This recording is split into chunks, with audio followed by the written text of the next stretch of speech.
کیا آپ یقین کریں گے کہ 14 بھیڑیوں نے پورے امریکہ کا ایکو سسٹم بدل دیا اور ان کی واپسی کی وجہ سے بلین آف ڈالرز کا نقصان ہونے سے بچ گیا؟ لیکن کیسے؟ یہ کوئی کہانی نہیں بلکہ سائنس کی سب سے حیرت انگیز مثالوں میں سے ایک ہے۔ آئیے جانتے ہیں۔ 1900 کے قریب امریکہ کے یلو اسٹون پارک میں لوگوں نے سوچا کہ بھیڑیے ایک خطرناک جانور ہے، اس لیے انہیں شکار کر کے لگ بھگ ختم کر دیا گیا۔ شروع میں سب لوگوں کو لگا کہ اب ہرن اور دوسرے جانور آرام سے بڑھیں گے، لیکن اصل میں اس فیصلے نے پورے ایکو سسٹم کو تباہ کرنا شروع کر دیا۔ جب امریکیوں نے بڑی تعداد میں بھیڑیوں کا شکار کیا تو بھیڑیے لگ بھگ ختم ہو چکے تھے اور ہرن کی تعداد بڑھ گئی تھی، یعنی ہرن دن رات درختوں کے نئے پودے اور گھاس کھانے لگی۔ نتیجہ یہ نکلا کہ ندیوں کے کنارے اگنے والے ویلو اور ایسپن ٹریز ختم ہونے لگے، جنگلات کم ہونے لگے اور کئی جانوروں کے گھر تباہ ہو گئے۔ پھر 1995 میں سائنٹسٹ نے کینیڈا سے 14 بھیڑیے یلو اسٹون میں دوبارہ چھوڑ دیے۔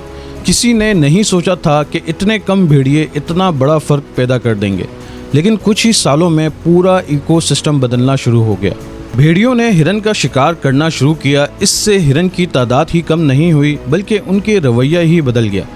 اب ہرن ہر جگہ بے فکر چڑھنا بند کر گئے تھے اور کھلے علاقوں سے بھاگنا شروع ہو گئے تھے۔ اسی وجہ سے درختوں اور پودوں کو دوبارہ اگنے کا موقع ملا۔ جب درخت دوبارہ اگنے لگے تو بیورز نے اپنے ڈیمز بنانا شروع کر دیے۔ ان ڈیمز کی وجہ سے نئے پونڈز اور ویٹ لینڈز بن گئے۔ ان جگہوں پر مچھلیاں، بطخیں، مینڈک اور کئی دوسرے جانور بھی واپس آنے لگے۔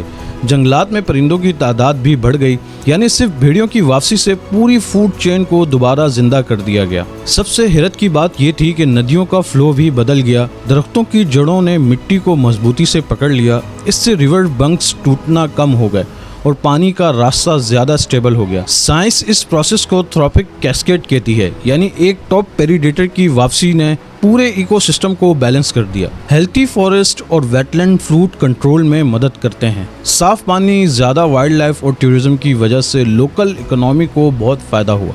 ہر سال لاکھوں ٹورسٹ یلو اسٹون صرف بھیڑیوں کو دیکھنے آتے ہیں۔ اس سے ہوٹلز، ریسٹورنٹس اور لوکل بزنس کو ملینز نہیں بلکہ وقت کے ساتھ بلینز آف ڈالر کا اکنامی بینیفٹس ملا۔ صرف 14 بھیڑیوں نے ہمیں یہ ثابت کر کے دکھایا کہ قدرت کا ہر جانور کسی نہ کسی وجہ سے ضروری ہوتا ہے۔